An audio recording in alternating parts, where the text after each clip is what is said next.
Título 2. Obrigação tributária. Capítulo 1. Disposições gerais. Artigo 113. A obrigação tributária é principal ou acessória? Parágrafo 1º. A obrigação principal surge com a ocorrência do fato gerador.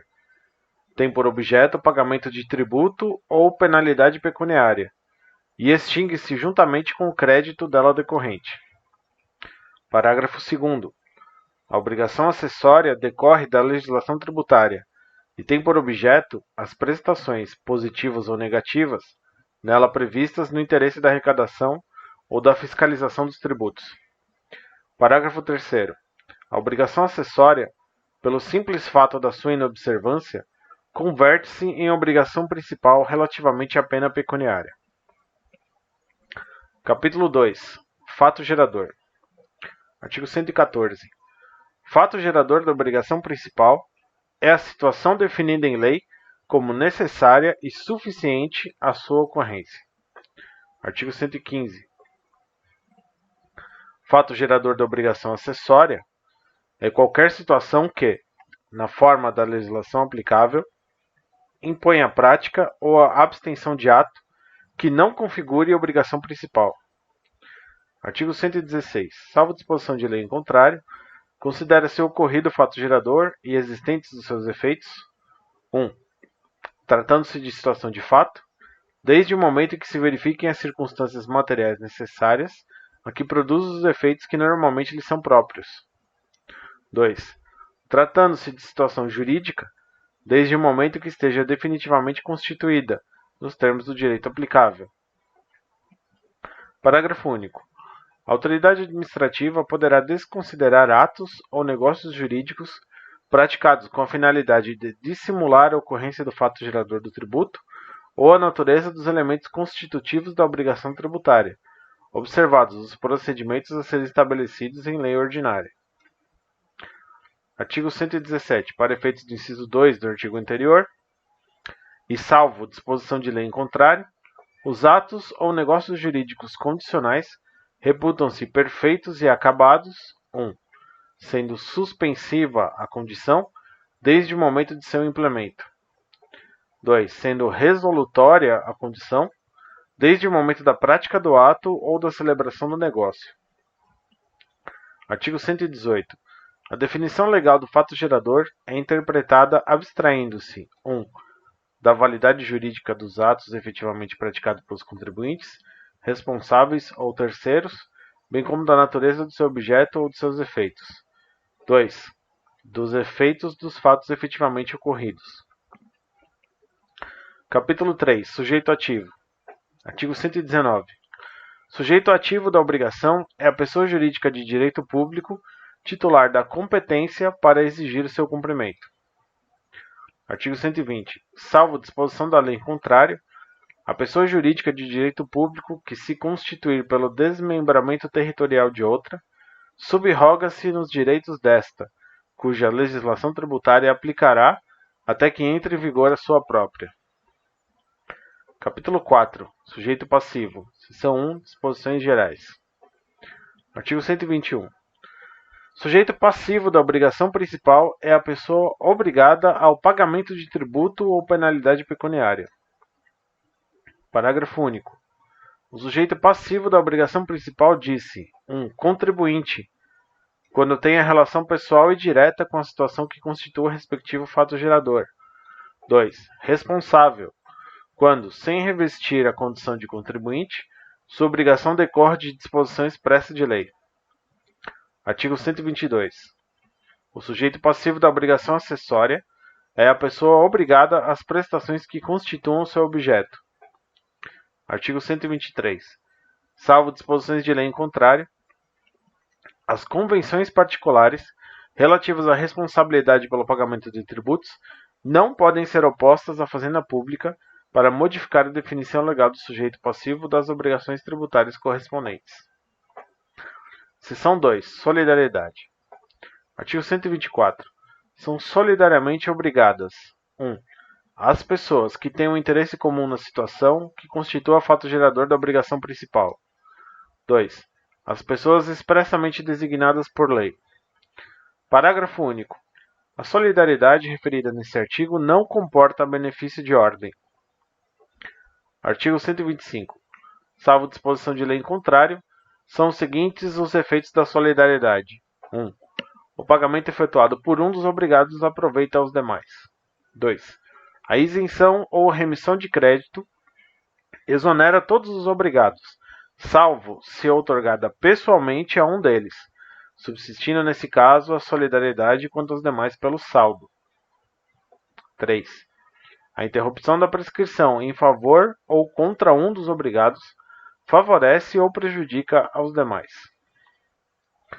Seção 3. Capacidade tributária. Artigo 126. A capacidade tributária passiva independe 1. Da capacidade civil das pessoas naturais. 2. De achar-se a pessoa natural sujeita a medidas que importem privação ou limitação do exercício de atividades civis, comerciais ou profissionais, ou da administração direta de seus bens ou negócios. 3.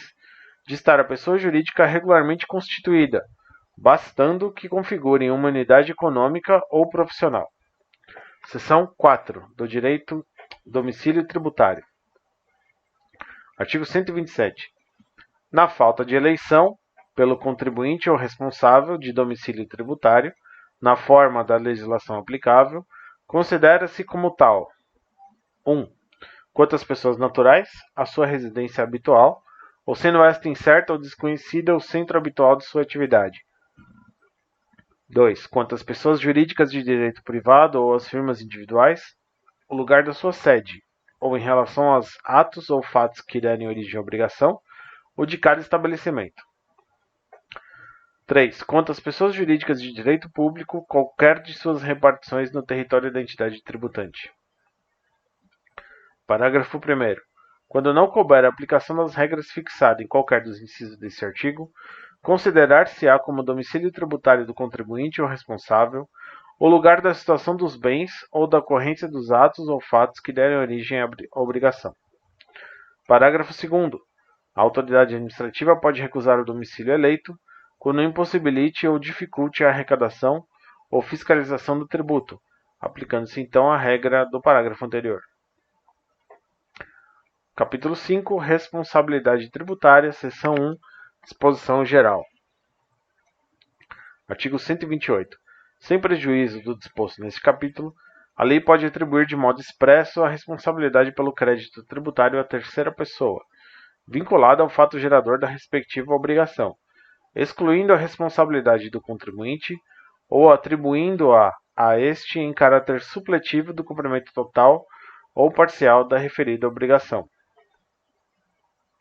Seção 2. Responsabilidade dos sucessores. Artigo 129. O disposto nesta seção aplica-se por igual aos créditos tributários definitivamente constituídos ou em curso de constituição à data dos atos nela referidos, e aos constituídos posteriormente aos mesmos atos, desde que relativos a obrigações tributárias surgidas até a referida data. Artigo 130. Os créditos tributários relativos a impostos, cujo fato gerador seja a propriedade, o domínio útil ou a posse de bens imóveis, e bem assim os relativos a taxas pela prestação de serviços referentes a tais bens, ou a contribuições de melhoria, subrogam-se na pessoa dos respectivos adquirentes, salvo quando conste do título a prova de sua quitação. Parágrafo único. No caso de arrematação em asta pública, a subrogação ocorre sobre o respectivo preço. Artigo 131. São pessoalmente responsáveis: 1. O adquirente ou remetente, pelos tributos relativos aos bens adquiridos ou remidos. 2. O sucessor a qualquer título e o cônjuge meeiro, pelos tributos devidos pelo decujus até a data da partilha ou adjudicação, limitada essa responsabilidade ao montante do quinhão do legado ou da meação. 3. O espólio, pelos tributos devidos pelo decujus até a data da abertura da sucessão. Artigo 132. A pessoa jurídica de direito privado que resultar de fusão, transformação ou incorporação de outra ou em outra é responsável pelos tributos devidos até a data do ato pelas pessoas jurídicas de direito privado fusionadas, transformadas ou incorporadas. Parágrafo único. O disposto nesse artigo aplica-se aos casos de extinção de pessoas jurídicas de direito privado, quando a exploração da respectiva atividade seja continuada por qualquer sócio remanescente, ou seu espólio, sob a mesma ou outra razão social ou sob firma individual. Artigo 133. A pessoa natural ou jurídica de direito privado que adquirir de outra, por qualquer título, fundo de comércio ou estabelecimento comercial, industrial ou profissional, e continuar a respectiva exploração sob a mesma ou outra razão social, ou sob firma ou nome individual, responde pelos tributos relativos ao fundo ou estabelecimento adquirido, devidos até a data do ato. Inciso 1. Integralmente, se o alienante cessar a exploração do comércio, indústria ou atividade. 2. Subsidiariamente com o alienante, se este prosseguir na exploração ou iniciar, dentro de 6 meses, a contar da data da alienação, nova atividade no mesmo ou em outro ramo de comércio, indústria ou profissão. Parágrafo 1º. O disposto no caput desse artigo não se aplica na hipótese de alienação judicial, 1. Em processo de falência, 2. De filial ou unidade produtiva isolada em processo de recuperação judicial. Parágrafo 2º. Não se aplica o disposto no parágrafo 1º desse artigo quando o adquirente for 1. Sócio da sociedade falida ou em recuperação judicial ou sociedade controlada pelo devedor falido ou em recuperação judicial. 2. Parente em linha reta ou colateral até o 4º grau, consanguíneo ou afim do devedor falido ou em recuperação judicial ou de qualquer de seus sócios. Ou 3. Identificado como agente do falido ou do devedor em recuperação judicial com o objetivo de fraudar a sucessão tributária. Parágrafo 3º. Em processo de falência, o produto da alienação judicial de empresa, filial ou unidade produtiva isolada permanecerá em conta de depósito à disposição do juízo de falência pelo prazo de 1 ano, contado da data de alienação, somente podendo ser utilizado para o pagamento de créditos extraconcursais ou de créditos que preferem ao tributário.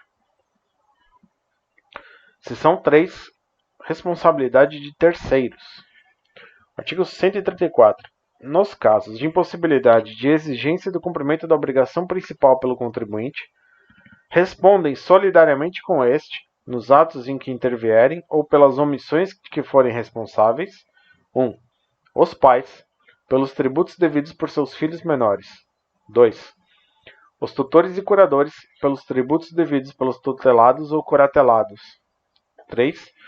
Os administradores de bens de terceiros, pelos tributos devidos por estes. 4. O inventariante pelos tributos devidos pelo espólio. 5. O síndico e o comissário, pelos tributos devidos pela massa falida ou pelo concordatário. 6. Os tabeliães, escrivães e demais serventuários de ofício, pelos tributos devidos sobre os atos praticados por eles ou perante eles, em razão do seu ofício.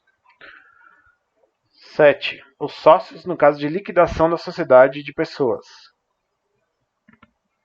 Parágrafo único. O disposto nesse artigo só se aplica em matéria de penalidades as de caráter moratório. Artigo 135. São pessoalmente responsáveis pelos créditos correspondentes a obrigações tributárias, resultantes de atos praticados com excesso de poderes ou infração de lei, contrato social ou estatutos. 1. As pessoas referidas no artigo anterior. 2. Os mandatários prepostos ou empregados. 3. Os diretores, gerentes ou representantes de pessoas jurídicas de direito privado. Seção 4. Responsabilidade por infrações. Artigo 136. Salvo disposição de lei em contrário, a responsabilidade por infrações da legislação tributária independe da intenção do agente ou do responsável e da efetividade, natureza e extensão dos efeitos do ato. Artigo 137. A responsabilidade é pessoal ao agente 1, quanto às infrações conceituadas por lei como crimes ou contravenções, salvo quando praticadas no exercício regular de administração, mandato, função, cargo ou emprego, ou no cumprimento de ordem expressa emitida por quem de direito. 2. Quanto às infrações em cuja definição o dolo específico do agente seja elementar. 3. Quanto às infrações que decorram direta e exclusivamente de dolo específico. A. Das pessoas referidas no artigo 134 contra aquelas por quem respondem. B. Dos mandatários prepostos ao empregado contra seus mandantes, preponentes ou empregadores. C. Dos diretores, gerentes ou representantes de pessoas jurídicas de direito privado contra estas. Artigo 138. A responsabilidade é excluída pela denúncia espontânea da infração, acompanhada, se for o caso, do pagamento do tributo devido e dos juros de mora, ou do depósito da importância arbitrada pela autoridade administrativa, quando o montante do tributo dependa de apuração. Parágrafo único. Não se considera espontânea a denúncia apresentada após o início de qualquer procedimento administrativo ou medida de fiscalização relacionados com a infração.